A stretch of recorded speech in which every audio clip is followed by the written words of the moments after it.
बिस्मिल्लाहिर्रहमानिर्रहीम अस्सलामु अलैकुम वरहमतुल्लाहि वबरकातुहू। मैं मोहम्मद अताउल हक कासिमी आज फिर से आप हज़रात के सामने हाज़िर हुआ हूँ इस उम्मीद से कि आप तमामी हज़रात बख़ैर व आफ़ियत होंगे। दोस्तों, एक साहब ने सवाल किया है, पूछा है, मालूम किया है कि मुफ्ती साहब क्या बकरी की क़ुरबानी दुरुस्त है? अगर कोई शख्स बकरी को क़ुरबानी की नीयत से ज़बह करे तो उसकी क़ुरबानी दुरुस्त होगी या नहीं होगी?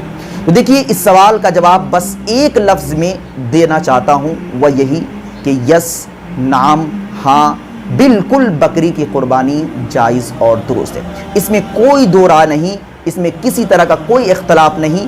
तमाम उलमाए किराम इस बात पर मुत्तफ़िक़ हैं कि बकरी की क़ुरबानी बिल्कुल जायज़ और दुरुस्त है। इसकी वजह यह है कि कुरान और हदीस के अंदर कहीं पर भी अल्लाह और जनाब मोहम्मद रसूलुल्लाह सल्लल्लाहु अलैहि वसल्लम ने बकरी की क़ुरबानी करने से नहीं रोका है, मना नहीं किया है। और कुरान करीम के अंदर अल्लाह रब्बुल इज़्ज़त ने मुतलक बहीमतुल अनआम का लफ्ज़ लाया कि जिसके अंदर बकरा भी दाखिल है और बकरी भी दाखिल है, नर जानवर भी दाखिल है और मादा जानवर भी दाखिल है। लेकिन आखिर लोग बकरी की क़ुरबानी क्यों नहीं करते? इसकी वजह और इसके पीछे छुपा राज क्या है, वो भी आज की इस वीडियो में थोड़ा सा जानने की कोशिश करते हैं। देखिए, कुछ ही लोग हैं जो ये जानते हैं और ये समझते हैं कि बकरी की क़ुरबानी जायज़ और दुरुस्त है, और वही लोग जब बकरी खरीद कर क़ुरबानी के लिए जाते हैं तो उन्हीं के चाहने वाले, उन्हीं के मानने वाले उनकी टांग खींचते हैं, उन पर लान तान करते हैं, उन्हें बुरा भला कहते हैं, यहाँ तक कह जाते हैं कि अगर आपके पास पैसे नहीं थे तो बकरी खरीदने की क्या ज़रूरत थी, बड़े जानवर में हिस्सा ले लेते। यानी ऐसी ऐसी बातें उनकी तरफ मंसूब की जाती है, उनको कही जाती है कि जिन बातों को वह शख्स बर्दाश्त नहीं कर पाता है, जिसकी वजह से उस साल बकरी की क़ुरबानी तो कर देता है, लेकिन साथ ही में ये अज़्म और इरादा भी कर लेता है कि अब कभी भी बकरी की क़ुरबानी नहीं करूँगा। जिसकी वजह से ये रिवाज चल पड़ा है कि हमारे माशरे, हमारे समाज के अंदर कोई बकरी की क़ुरबानी करता ही नहीं, जिसकी वजह से लोग ये समझ बैठे हैं कि बकरी की क़ुरबानी जायज़ और दुरुस्त है ही नहीं। पहली बात तो आप ये समझ लीजिए कि इस्लाम के अंदर जो चीज़ जायज़ है उस चीज़ को अगर आप नाजायज़ तसव्वुर करते हैं, समझते हैं, गर्दानते हैं, तो आप संगीन गुनाह के मुर्तकिब होंगे, आप संगीन गुनहगार होंगे, क्योंकि अल्लाह के हुक्म को आप तब्दील कर रहे हैं। अल्लाह ने जिस चीज़ को हलाल किया उस चीज़ को आप हराम समझ रहे हैं और हराम गर्दान रहे हैं।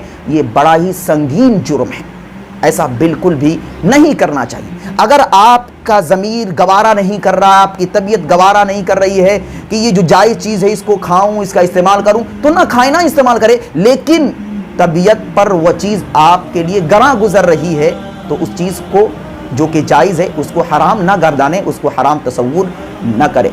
तो दोस्तों, सही मसला मैंने आप तक पहुँचा दिया कि बकरी की क़ुरबानी बिल्कुल जायज़ और दुरुस्त है। अब रिवाज जो चल पड़ा है उस रिवाज को भी ख़त्म करने की ज़रूरत है, और वह ख़त्म जब ही होगा जब आप इस वीडियो को आम करेंगे, हर एक शख्स तक पहुंचाएंगे और हर एक शख्स एक खस्सी के साथ एक बकरी की क़ुरबानी देगा। दोस्तों, इसी के ज़ेल और इसी के ज़िम्न में एक बात जो कीमती है वह आपको बता देना चाहता हूँ। इस बात को अगर आप समझ लेंगे, चाहे आप बकरी की क़ुरबानी करें, चाहे गाय की क़ुरबानी करे, चाहे भैंस की क़ुरबानी करे, चाहे दुम्बे की क़ुरबानी करे, वह जानवर मोटा हो, पतला हो, दुबला हो, चाहे जैसा भी हो, आपकी क़ुरबानी सही हुई या नहीं हुई, दुरुस्त हुई या नहीं हुई, आप अंदाज़ा लगा सकते हैं। जैसा कि लोग ये कहते हैं कि बकरी की क़ुरबानी कर रहा है, ये देखो पैसा नहीं था तो बड़े जानवर में हिस्सा ले लेता, या इसी तरीके से बहुत से लोग वह हैं जो भारी भरकम खस्सी खरीदते हैं और शोर मचाते हैं कि 50,000 का खस्सी है, 20,000 का खस्सी है, इतना महंगा है, उतना महंगा है। तो देखिए मेरे अज़ीज़ों, क़ुरबानी का जो मकसद है वह आप समझ लीजिए।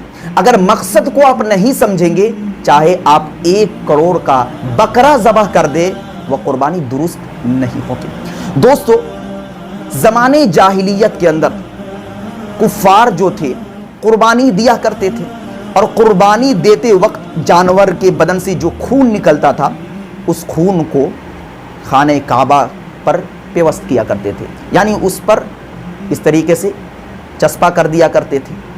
ये इस नियत से, इस इरादे से کہ قربانی کے جانور کا ہر ایک حصہ، ہر ایک چیز اللہ ہی کے لیے ہے، تو خانہ کعبہ پر خون کو چھڑک دیا کرتے تھے۔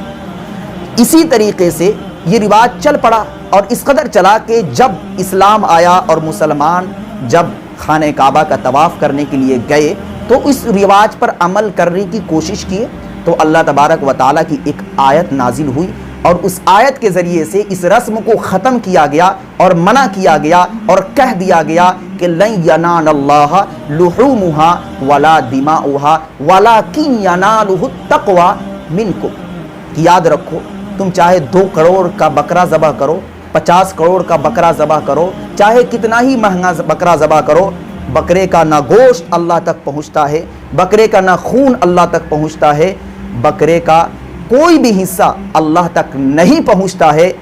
لن ینال اللہ لحومها ولا دماؤها ولکن ینالہ التقوی تقوی تقوی منکم۔